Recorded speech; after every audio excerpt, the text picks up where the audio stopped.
Hello, HSC 26 তোমাদের যাদের GPA নিয়ে অনেক টেনশন, তুমি কোন জিপিএ নিয়ে কোন কোন বিশ্ববিদ্যালয়ে ভর্তি পরীক্ষা দিতে পারবে এবং তোমার চান্স পাওয়ার সম্ভাবনা সবচেয়ে বেশি, ইনশাল্লাহ এই ভিডিওতে আমি তোমাদের সাথে তা নিয়ে আলোচনা করব। তাই ভিডিওটা যদি ভালো লাগে অবশ্যই একটি লাইক এবং একটি সাবস্ক্রাইব করে যাবে। আর তোমার এসএসসি তে জিপিএ কত এবং এসএসসি তে তোমার জিপিএ কত আসতে পারে আমার কমেন্ট বক্সে জানিয়ে যাবে। তাহলে চলো আমি দেখি তুমি কোন সবচেয়ে কম জিপিএ নিয়ে বাংলাদেশের কোন ইউনিভার্সিটিতে ভর্তি পরীক্ষা দেওয়ার যোগ্যতা অর্জন করতে পারবে এবং কোন বিশ্ববিদ্যালয়ে তুমি ভর্তি পরীক্ষা দিতে পারবে। দেখো, তোমাকে আগে তোমাকে আগে ভাবতে হবে তোমার জিপিএ কত এবং জিপিএ কত আসতে পারে, এর উপর তোমাকে কি অবশ্যই প্রিপারেশন নিতে হবে। এখন তোমার এসএসসি তে যদি 5 থাকে, ঠিক আছে, এবং এসএসসি তে যদি 4.50 বা 4.80 এরকম প্লাস আসে, 50 প্লাস বা 80, বা তোমার এসএসসি তে তোমার কত আছে, কত এসএসসি তে 4, এবং এইচএসসি তে তোমার আসতে পারে কত 4 দাও 3.75 এরকম।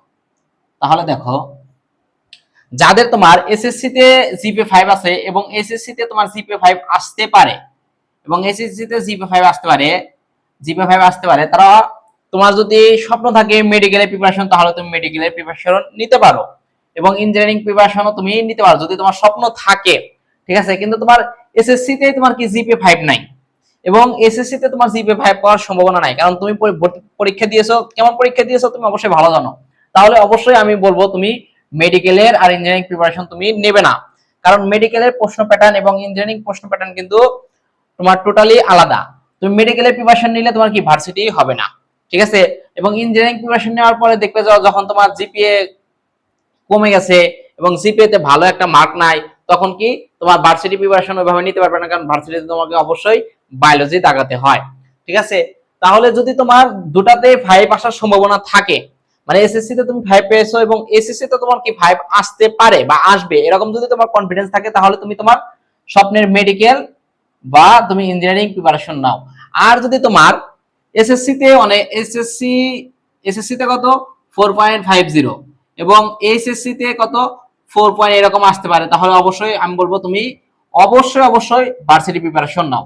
কারণ দেখো, ভার্সিটিতে তোমার কিন্তু অনেক সিট, ভার্সিটিতে তোমার প্রায় তোমার 25,000-এর মতো সিট, তারপরে বিভিন্ন ইঞ্জিনিয়ারিং কলেজ আছে, ঠিক আছে, ওইখানে অনেক অনেক বেশি সিট। দেখো, তাহলে ভার্সিটি প্রিপারেশন নিলে তুমি DU, JU, RU, CU, BUP, তোমার কুমিল্লা বিশ্ববিদ্যালয়, খুলনা বিশ্ববিদ্যালয়, ছাস্ট, তারপরে তোমার কি জগন্নাথ বিশ্ববিদ্যালয়, হাজী দানেশ বিজ্ঞান ও প্রযুক্তি বিশ্ববিদ্যালয় এবং কুমিল্লা বিশ্ববিদ্যালয়ে পরীক্ষা দেওয়ার সুযোগ পাবে যদি ভার্সিটি প্রিপারেশন নাও।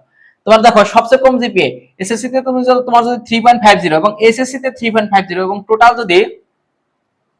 টোটাল যদি তোমার কত 8 থাকে, তাহলে দেখো তুমি ভার্সিটিতে ভর্তি পরীক্ষা দিতে পারতেছো। তোমার যদি এসএসসি তে যদি তোমার 4 থাকে এবং এইচএসসি তে যদি তোমার 4 থাকে, তাহলে কিন্তু তুমি ভার্সিটিতে ভর্তি পরীক্ষা দিতে পারতেছো। বা এসএসসি তে তোমার কত আছে 4.50 এবং এইচ এবং এইচএসসি তে তোমার কত আছে, তোমার কত 3.50, ঠিক আছে, 3.50, তাহলে কিন্তু তুমি ভর্তি পরীক্ষা দিতে পারছো, ঠিক আছে, ভর্তি পরীক্ষা দিতে পারছো। আর ভার্সিটিতে তোমার প্রায়, তুমি যদি ভর্তি পরীক্ষা দাও প্রায় তোমার কি 25,000-এর মতো তোমার সিট আছে, ঠিক আছে। কোনো এক জায়গায় তুমি যদি পরিশ্রম করতে পারো, যেহেতু তোমার জিপিএ কম, তুমি যদি লেগে থেকে পরিশ্রম করতে পারো অবশ্যই তোমার চান্স হয়ে যাবে, ঠিক আছে। তারপরে আসো, দেখো তোমার আরো কম লাগে, সাস্টে তোমার A1 এবং A2 বিজ্ঞান ইউনিটে তোমার কত 3.00 এবং এসএসসি 3 মানে টোটাল যদি তুমি 7 পাও তাহলে তুমি ভর্তি পরীক্ষা দিতে পারবো। অনেক কম, দেখো অনেক কম, 3.3 টোটাল যদি তুমি 7 পাও তাহলে কি তুমি ভর্তি পরীক্ষা দিব। এবং ঢাকা সেন্ট্রাল ইউনিভার্সিটি, ঠিক আছে, ঢাকা সেন্ট্রাল ইউনিভার্সিটি এসএসসি তে 3 এবং এসএসসি তে 3 টোটাল যদি তোমার 7 থাকে তাহলে তুমি কি ভর্তি পরীক্ষা দিতে পারবে। দেখো, জিএসটি তে তোমার কি 21টা প্লাস তোমার ইউনিভার্সিটি আছে জিএসটি তে, এখানে চান্স পাওয়ার সম্ভাবনা সবচেয়ে বেশি। তুমি যদি একটু পরিশ্রমী হও এবং একটু তুমি যদি বুদ্ধি করে পড়াশোনা করো অবশ্যই তুমি চান্স পাবে। এখানে 21টা প্লাস ইউনিভার্সিটি আছে, যেমন আছে ভালো ভালো ইউনিভার্সিটি, দেখো ইসলামিক ইউনিভার্সিটি, তারপরে হলো তোমার মৌলানা ভাসানী বিজ্ঞান ও প্রযুক্তি বিশ্ববিদ্যালয়, তারপর নোয়াখালী বিজ্ঞান ও প্রযুক্তি বিশ্ববিদ্যালয়, তারপর যশোর বিজ্ঞান ও প্রযুক্তি বিশ্ববিদ্যালয়, বরিশাল বিশ্ববিদ্যালয়, এক্সেপ্ট অনেকগুলো প্রায় কত 20টার মতো ইউনিভার্সিটি আছে এখানে। এখানে দেখো তোমার এসএসসি তে 3.50 এবং এসএসসি তে 3.50 এবং টোটাল 7.50। এবছর আরো কমাইতে পারে। তোমার যদি টোটাল 7.50 থাকে, টোটাল যদি তোমার 7.50 থাকে, তাহলে তুমি এবছর ভর্তি পরীক্ষা জেএসটি-তে ভর্তি পরীক্ষা দিতে পারবে।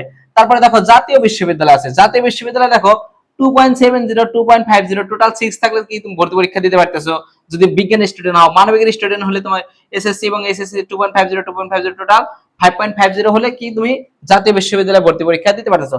তারপর আসো নার্সিং ভর্তি পরীক্ষা, এসএসসি এবং এসএসসি 2.50 টোটাল যদি 6 হয়। দেখো 2.50 এর নিচে আমার মনে হয় না যে কোন স্টুডেন্ট 2.50 এর নিচে পাবে। তোমার যদি এই জিপিএ থাকে, তুমি নার্সিং এর প্রিপারেশন নিতে পারো, ঠিক আছে।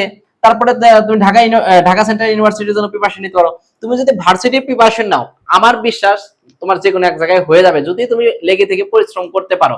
আর ভিডিওটা যদি ভালো লাগে অবশ্যই একটি লাইক এবং একটি সাবস্ক্রাইব করে যাবে। ধন্যবাদ, আসসালামু আলাইকুম।